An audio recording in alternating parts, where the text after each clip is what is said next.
Yo la team, c'est Enzo Derek, on se retrouve aujourd'hui pour une nouvelle vidéo où je vais vous donner mes conseils pour au mieux suivre la NBA en France. Et oui, parce qu'avec le décalage horaire, c'est très compliqué de suivre les matchs l'actu en direct. Donc voici les solutions et mes conseils pour pouvoir être à jour et pouvoir regarder des matchs de NBA. Alors tout d'abord, débutons par comment regarder les matchs.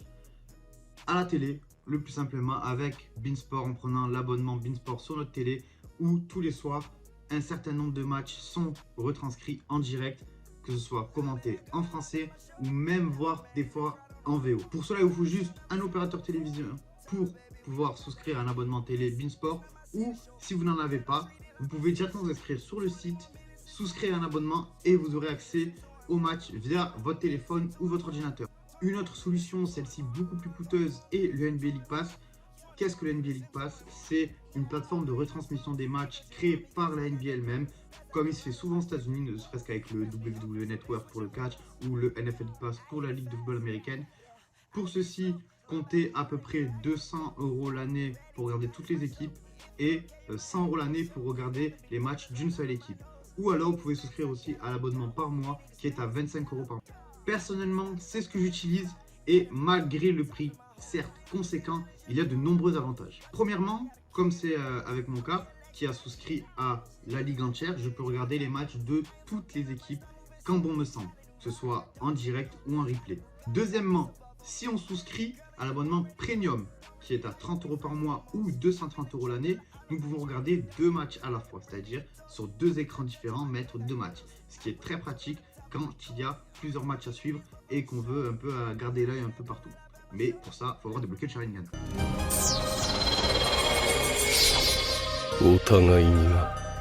Troisième point fort, et surtout pas des moindres, c'est disponible sur toutes les plateformes, que ce soit sur ordi, sur Android, sur Smart TV, sur iOS, même sur Xbox, c'est-à-dire vous avez une Xbox à côté, comme moi par exemple mon setup c'est mon ordi sur mon bureau là et ici à la Xbox, je peux très bien jouer ici sur mon ordi et regarder le basket sur ma Xbox et vice versa. Si par exemple je veux faire une partie de Touquet mais en même temps suivre un peu le match sur mon ordi, je peux le faire. Et ça c'est je trouve quelque chose que seul le League Pass sait bien faire.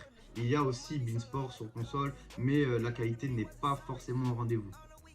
Il faut dire que comme c'est du direct, du streaming en direct, donc il faut une assez bonne connexion. Et pour moi, d'après mon expérience, le League Pass utilise beaucoup moins de bandes passantes et nécessite beaucoup moins de connexion pour avoir un match stable et de bonne qualité comparé à des plateformes de direct comme Beansport. Petite astuce de délinquant. Ce que j'apprête à vous dire, je pense que c'est illégal, mais on s'en fout. Si vous voulez douiller le League Pass et ne pas payer 200 € l'année, ce que je pense tout le monde veut faire, vous pouvez très bien vous inscrire en utilisant un VPN que vous avez domicilié en Argentine. Et là, le League Pass à l'année va vous revenir à 40 € grâce à la conversion de monnaie qui n'est pas du tout la même. C'est incredible. Malgré tout, même en ayant le League Pass et en regardant deux matchs en même temps, il est très clairement impossible de regarder tous les matchs de la saison.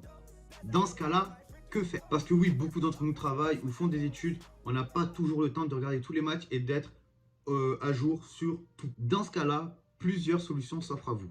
La première, évidemment, vous abonner à la chaîne de votre youtubeur préféré, Enzo Derek. Mais évidemment, flemmard que je suis, vous n'aurez pas toutes les infos parce que je ne fais pas tout le temps des vidéos. Et pour ça, des comptes sur les réseaux sociaux s'en chargent très bien. Voici lesquels. Je vous invite à aller follow les comptes fans français des équipes NBA sur Twitter.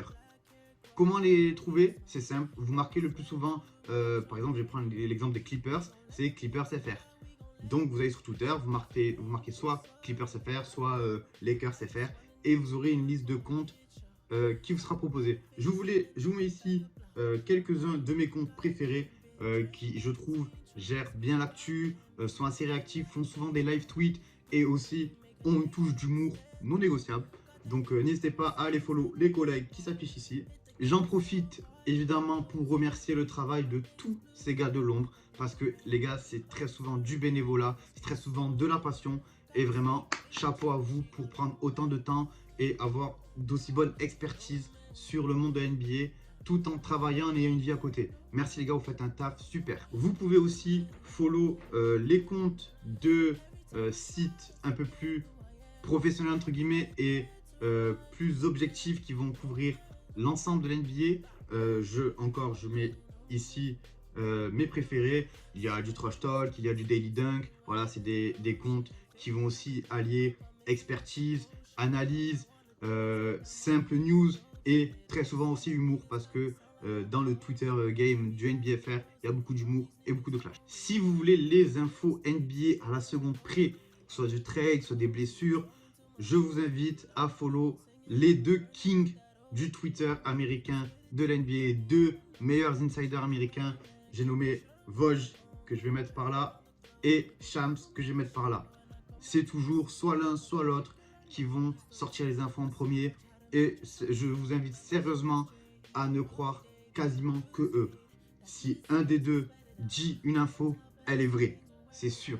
Source fiable, les gars. Maintenant que vous avez toutes ces infos-là, que ce soit comment regarder la NBA, comment avoir les actus, comment avoir les analyses de fans réels, de fans passionnés, je vais maintenant vous donner mes conseils pour pouvoir suivre de vous-même en direct les matchs. Il faut savoir que les matchs commencent à peu près entre minuit et 1h et le dernier match commence généralement à 4h, voire 4h30 au grand max. Plus votre équipe préférée ou l'équipe que vous voulez regarder est à l'ouest, plus elle commencera tard. Je prends l'exemple par exemple des Clippers et des Lakers qui jouent très souvent à 4h du matin. Les rares exceptions où on a droit à des matchs à 21h heure française, c'est le dimanche soir parce que la NBA depuis quelques années veut permettre au monde entier de suivre des matchs en direct et donc place des matchs à 21h en heure européenne qui correspond à peu près je crois à 14h en heure américaine selon où ils sont. Ce que je vous conseille, c'est de préparer un planning de la semaine. C'est-à-dire, par exemple, ce soir, là où je suis en train de tourner la vidéo, on est le 27 janvier. Ce soir, il y a Lakers Sixers à 1h30. Je l'ai entouré son planning. Je sais que je vais veiller pour regarder le match, me coucher certainement à 4h. Et le lendemain, je vais sacrifier du temps de sommeil. Je vais me réveiller à 8h pour aller travailler, etc., etc. Si vous arrivez à sacrifier du temps de sommeil et à prendre un peu de votre sommeil, n'hésitez pas donc à planifier vos matchs, à se dire ok je regarde tel match, tel match, tel match. Si après vous n'avez aucun souci à dormir 3-4 heures, c'est tout bon pour vous. Voire même, certaines légendes ne dorment absolument pas et vont travailler après.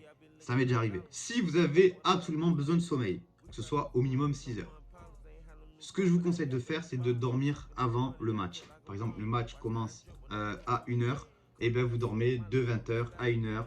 Puis quand le match finit à 4h, vous dormez encore un peu. Et là, certes, vous aurez un sommeil fractionné, mais vous aurez été beaucoup plus reposé que si vous avez dormi que 3 ou 4 heures. N'oubliez pas de mettre votre réveil pour le match que vous voulez suivre. Et n'hésitez pas vraiment à vous endormir ne serait-ce qu'à 19h, à 20h. Surtout si vous n'avez pas de grandes responsabilités familiales, que vous habitez seul. Alors là, vraiment, dormez même à 18h si vous voulez. Comme ça, vous êtes reposé et vous pouvez ensuite suivre les matchs. Puis enchaîner avec une journée active de travail, de cours ou de n'importe quoi. Merci d'avoir regardé, c'était Enzo Derrick pour vous aider à suivre la NBA en France. N'hésitez pas à me follow sur mes réseaux, que ce soit Twitter, soit Insta, ou aussi à vous abonner à ma chaîne YouTube, à lâcher un pouce bleu et un commentaire, à partager la vidéo si vous pensez que ça peut aider certains amis à vous qui veulent rentrer dans le NBA game mais qui se tâtent à cause de la difficulté. Merci de m'avoir regardé, à très vite pour une prochaine vidéo, c'était Enzo Derrick, merci à vous.